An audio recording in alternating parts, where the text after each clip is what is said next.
আসসালামু আলাইকুম ওয়া রাহমাতুল্লাহি ওয়া বারাকাতুহু।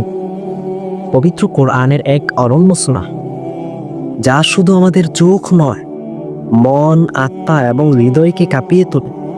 সূরা আর রহমান, আল্লাহর অশেষ রহমতের এক মহান ঘোষণা।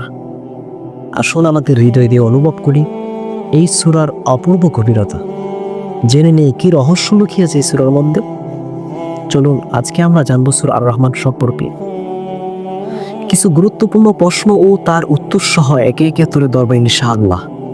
আপনারা শুরু থেকে শেষ পর্যন্ত ভিডিওটি দেখবেন। আমি আপনাদেরকে আবার আহ্বান করতেছি, আপনি শুরু থেকে শেষ পর্যন্ত ভিডিওটি দেখবেন, আপনার কাজে আসবে ইনশাআল্লাহ। প্রিয় ভাই, প্রিয় বোনেরা, সূরা আর রহমানের পরিচয় কি? সূরা আর রহমান হলো কোরআনের ২৭ পারার ৫৫ নম্বর সূরা। এটি মক্কি সূরা, অর্থাৎ মক্কায় নাজিল হয়েছে। সূরাটির নাম হলো সূরা আর রহমান, যার অর্থ হলো পরম করুণাময় বা অত্যন্ত দয়ালু। এই সূরার মধ্যে আল্লাহ সুবহানাহু ওয়া তাআলা তার দয়ার নিদর্শন এবং সৃষ্টির সবকিছু আল্লাহ রাব্বুল আলামিন এই সূরার মধ্যে তুলে ধরেছে। সূরা আর রহমানের মধ্যে কতটি আয়াত রয়েছে? সূরা আর রহমানের মধ্যে মোট আয়াত সংখ্যা হলো ৭৮টি আয়াত রয়েছে। এই সূরার একটি বিশেষ বৈশিষ্ট্য হলো একটি আয়াত ৩১ বার পুনরাবৃত্তি হয়েছে। ফাবিআইয়ি আলাই রাব্বিকুমা তুকাযযিবান, তোমরা তোমাদের প্রতিপালকের কোন কোন নেয়ামতকে অস্বীকার করবে। এই আয়াতটি আল্লাহ সুবহানাহু ওয়া তাআলা বারবার আমাদেরকে স্মরণ করিয়ে দেন যেন আমরা তার নেয়ামতকে অস্বীকার না করি। সূরা আর রহমান এর অর্থ কি? সূরা আর রহমান শব্দটির অর্থ হলো পরম করুণাময় বা অত্যন্ত দয়ালু। এই সূরার মূল বার্তা হচ্ছে আল্লাহ তাআলার সৃষ্টি ও দয়ার এবং করুণা, যেন আমরা তার নেয়ামতকে অস্বীকার না করি, যেন আমরা তার থেকে মুখ ফিরিয়ে না নিই। আমরা এই সূরা থেকে শিখতে পারলাম যেন আল্লাহ সুবহানাহু ওয়া তাআলা তিনি বারবার বলেছেন ফাবিআইয়ি আলাই রাব্বিকুমা তুকাযযিবান, তোমরা তোমাদের প্রতিপালকের কোন কোন নেয়ামতকে অস্বীকার করবে। সূরা আর রহমান কোথায় নাজিল হয়েছে? সূরা আর রহমান মূলত মক্কায় নাজিল হয়েছে। ইসলামী ব্যাখ্যাকারী বলেন যে কিছু আয়াত মদিনাতেও নাজিল হয়েছে, তবে এটি মক্কি সূরা হিসেবে পরিচিত, অধিক পরিচিত। সূরা আর রহমান এটা অত্যন্ত গুরুত্বপূর্ণ একটি সূরা, যা আল্লাহ সুবহানাহু ওয়া তাআলা আমাদের রিজিক, সৃষ্টি এবং বাসা এই সম্পর্কে আল্লাহ সূরার মধ্যে আল্লাহ তাআলা তুলে ধরেছেন।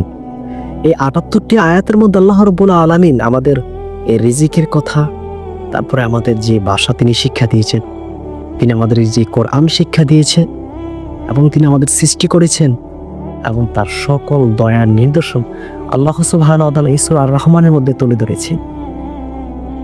আল্লাহ তাআলা সূরা আর রহমান সম্পর্কে কি বলেন?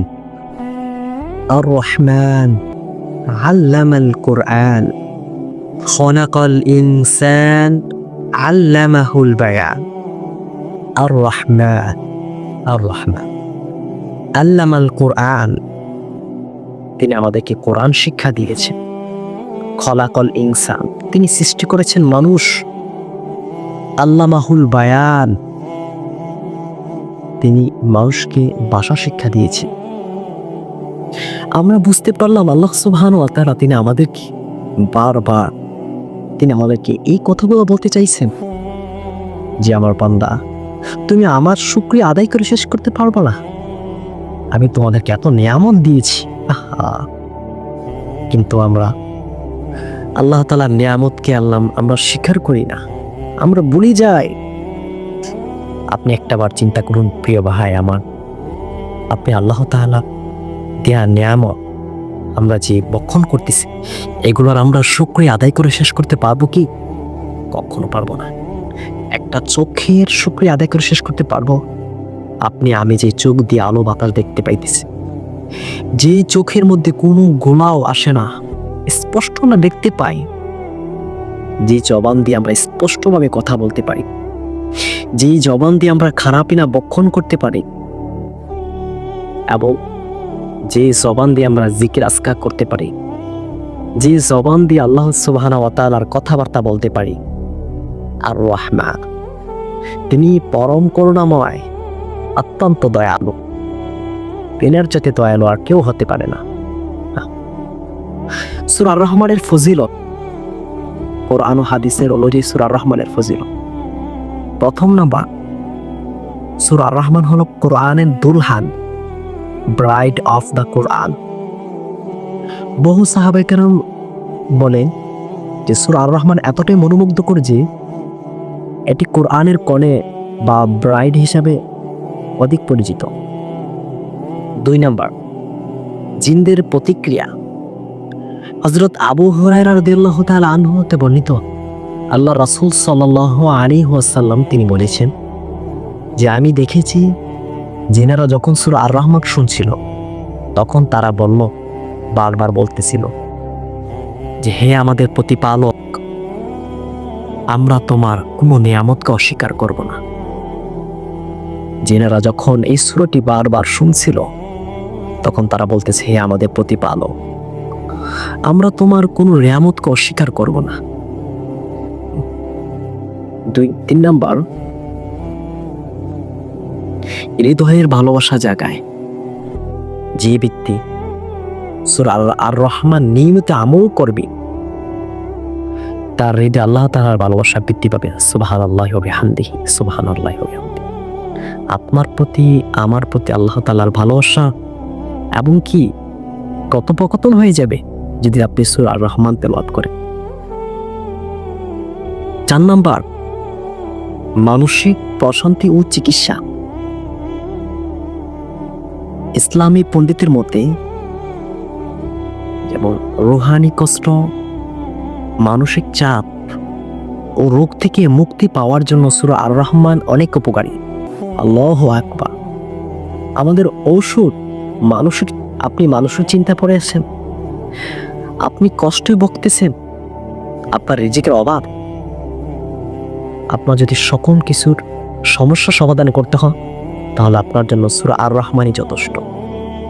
আপনি আর রহমান নিয়মিত আমল করে ইনশাআল্লাহ আমি কথা দিলাম আপনার রিজিকের ভরপুর হয়ে যাবে এবং আপনার মানসিক কষ্ট, মানসিক চাপ, রোগ বালা থেকে মুক্তি পেতে হলে আপনাকে সূরা আর রহমানই যথেষ্ট আপনার জন্য।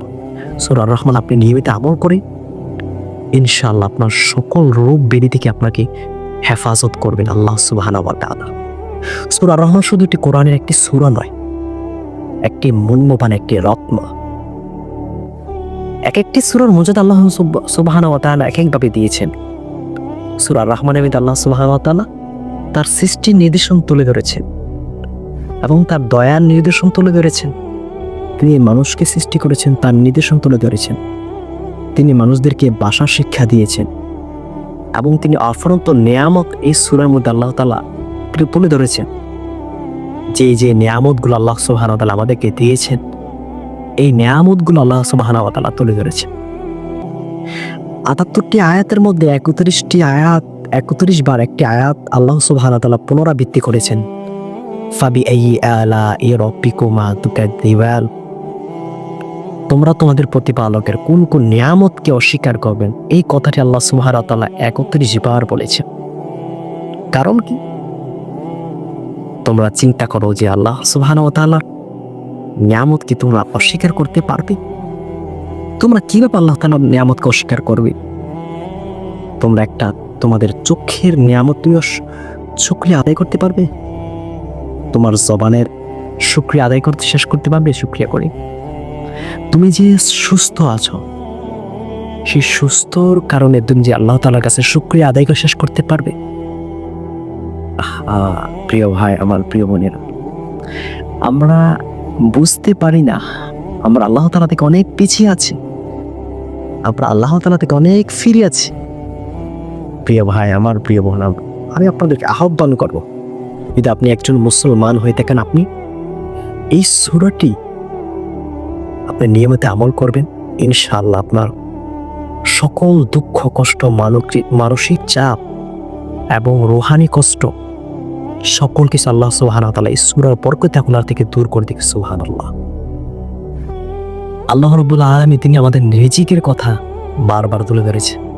এই যে আমাদের তিনি খাওয়াইতেছেন, রিজিক দিতেছেন, এই রিজিকগুলো আল্লাহ সুবহানাহু ওয়া তাআলা এই ৭৮টি আয়াতের মধ্যে তিনি একটি আয়াত ৩১ বার বলেছেন। কারণ কি, তার রিজিকের কথাই বলেছেন, তোমাদের প্রতিপালকের কোন কোন নিয়ামতকে অস্বীকার করতে পারবে, কোন কোন নিয়ামতকে অস্বীকার করতে পারে, এই কথাটা আল্লাহ সুবহানাহু ওয়া তাআলা ৩১ বার বলেছেন। তাহলে এ থেকে আমরা বুঝতে পারলাম কি, আল্লাহ সুবহানাহু ওয়া তাআলা আমাদেরকে তিনি নিয়ামত দিয়েছেন, অফুরন্ত নিয়ামত দিয়েছেন। আপনি নিয়ামতের শুকরিয়া আদায় করে শেষ করতে পারবেন না প্রিয় ভাই আমার, প্রিয় বোনের আমার। আপনি একবার একটু অনুভব করেন, আপনার হৃদয়ে অনুভব করেন, আপনি বুঝতে পারবেন যে আল্লাহ সুবহানাহু ওয়া তাআলা আমাদেরকে অফুরন্ত নিয়ামত দিয়েছেন, অফুরন্ত রিজিক দিয়েছেন। যে আল্লাহ সুবহানাহু ওয়া তাআলা তিনি আমাদেরকে আপনাদেরকে লালন পালন করতেছে অফুরন্ত নিয়ামত দিয়ে। প্রিয় ভাই আমার, কিন্তু আমরা আজ আল্লাহ তাআলা থেকে বিমুখ হয়ে আছি, তার থেকে অনেক দূরে সরে আছি। কিন্তু আমরা বুঝতে পারি না যে আল্লাহ সুবহানাহু ওয়া তাআলা আমাদেরকে অনেক রিজিক দিয়েছে, অফুরন্ত নিয়ামত দিয়েছে। যাই হোক, আমরা এই সূরাটি অভ্যাস করে নেব, ইনশাআল্লাহ প্রতিদিন আমল করব। যে এই সূরার আমল করার কারণে আল্লাহ সুবহানাহু ওয়া তাআলা আমাদের রিজিকের ফয়সালা করে দিবেন এবং কি তার নিয়ামতের শুকরিয়া আদায় হয়ে যাবে। ইনশাআল্লাহ ভিডিওটি ভালো লাগে একটি শেয়ার করে দিবেন, লাইক করে দিবেন। আসসালামু আলাইকুম ওয়া রাহমাতুল্লাহ।